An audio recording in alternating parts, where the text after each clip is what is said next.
दोस्तों, independence day आने वाला है और इस टाइम पर हमारे देश के हीरोज के बारे में आपको बताना हमारे लिए गर्व की बात है।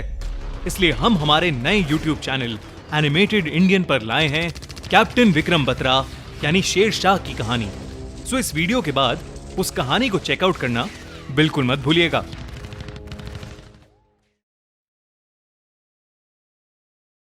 ये कहानी जुलाई 2015 की है, जिस साल आशीष ग्रेजुएट हुआ था और उसे यूएसए में एक बहुत अच्छी जॉब का ऑफर मिला था।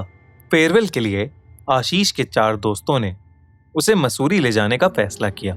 आशीष के यूएस जाने से 2 हफ्ते पहले वो 3 दिन की ट्रिप के लिए मसूरी निकल गए। पहले के 2 दिन उन्हें बहुत मजा आया। उन्होंने जगह जगह घूम के मसूरी की खूबसूरत वादियों का खूब लुत्फ उठाया। पर ट्रिप के आखिरी दिन आशीष ने जिद पकड़ ली कि वो मसूरी का फेमस होटल हैवॉक देखना चाहता है।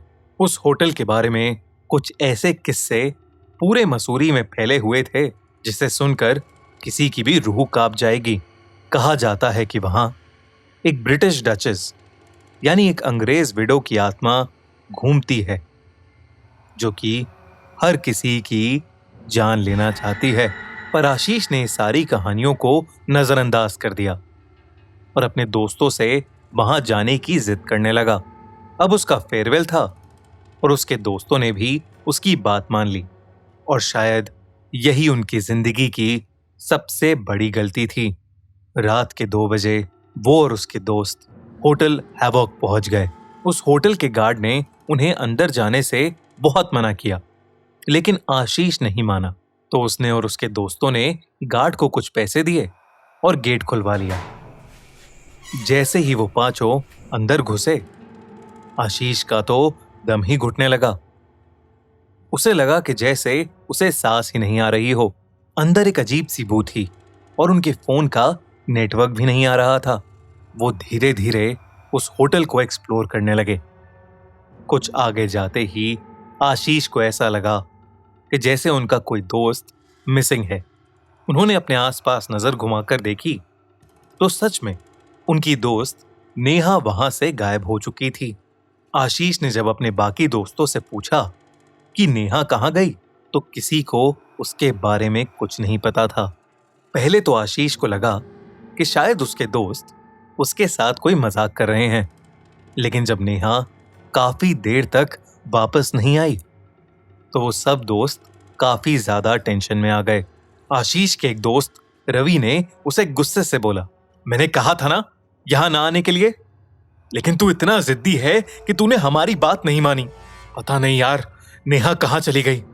आशीष का दोस्त उसे ये सब बोल ही रहा था कि अचानक उस होटल के एक कमरे से एक जोरों की चीख सुनाई दी। वो चारों उस कमरे की तरफ भागे। उस कमरे में उन्होंने जो देखा वो देखते ही उनका दिल बुरी तरह दहल उठा।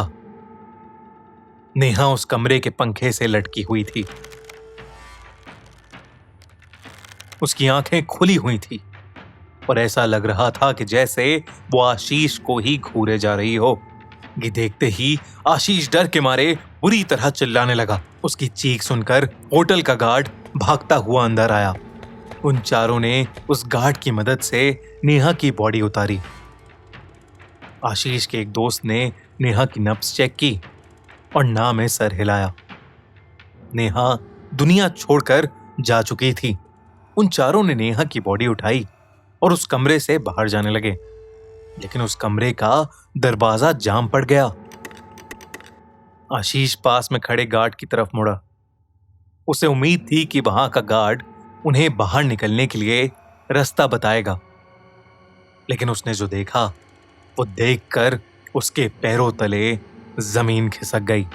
उस गार्ड की आंखें लाल पड़ गई थीं और उसकी गर्दन धीरे धीरे टेढ़ी होने लगी।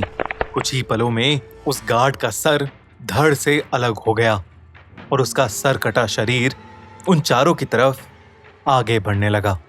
इसी तरह वो जाम दरवाजा खुला और वो चारों उस रूम से भाग निकले। होटल के कॉरिडोर में भागते भागते अचानक उन्हें अपने सामने नेहा खड़ी हुई दिखी। वो नेहा को देखते ही चौंक उठे क्योंकि नेहा की बॉडी को तो उन्होंने अपने हाथों में उठाया हुआ था। उन्हें समझ नहीं आ रहा था कि वो क्या करें। एक तरफ नेहा के जैसी हूबहू दिखने वाली एक लड़की धीरे धीरे उनकी तरफ बढ़ रही थी, तो कॉरिडोर के दूसरी तरफ उस सर कटे गार्ड का शरीर उन्हीं की ओर आ रहा था।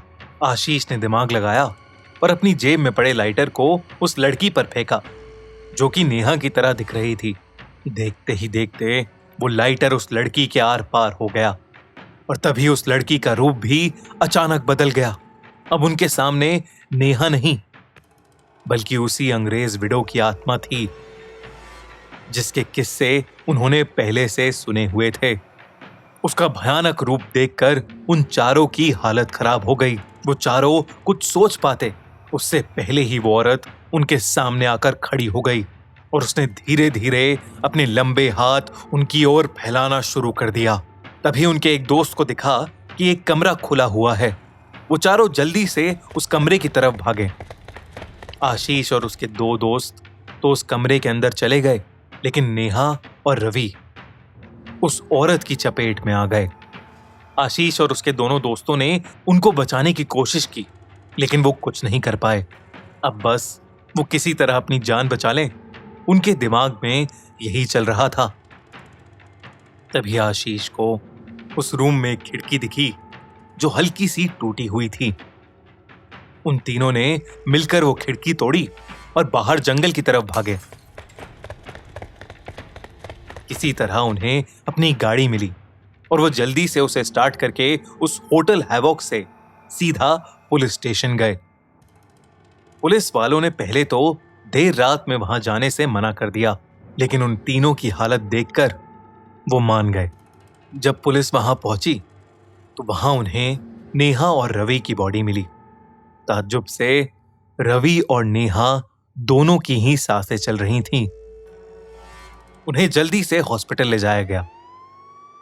पुलिस ने उस होटल में अच्छी तरह छानबीन की, लेकिन उन्हें कोई औरत नहीं मिली और ना ही उस गार्ड के शरीर का कोई नामो निशान था।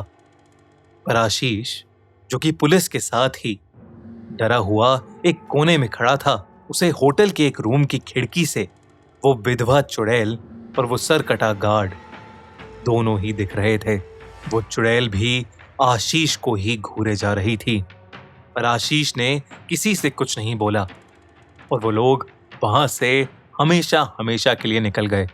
आज की तारीख में आशीष और उसके चारों दोस्त सही सलामत हैं। आशीष अब यूएसए में काम करता है। उस इंसिडेंट के बाद से वो वापस कभी इंडिया नहीं आया, लेकिन आशीष और उसके चारों दोस्त जब भी उस रात को याद करते हैं तो उनकी रूह कांप उठती है।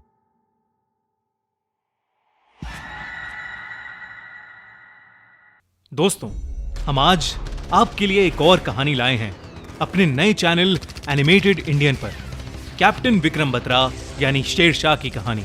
तो अभी जाइए और चेकआउट कीजिए ये स्टोरी, जिसको देखने के बाद आप भी शेरशाह की तरह कहेंगे कि दिल मांगे मोर। एंड स्क्रीन पर क्लिक करिए या फिर डिस्क्रिप्शन में दी गई लिंक पर और एंजॉय कीजिए शेरशाह। और हमारा नया चैनल एनिमेटेड इंडियन जरूर सब्सक्राइब करें।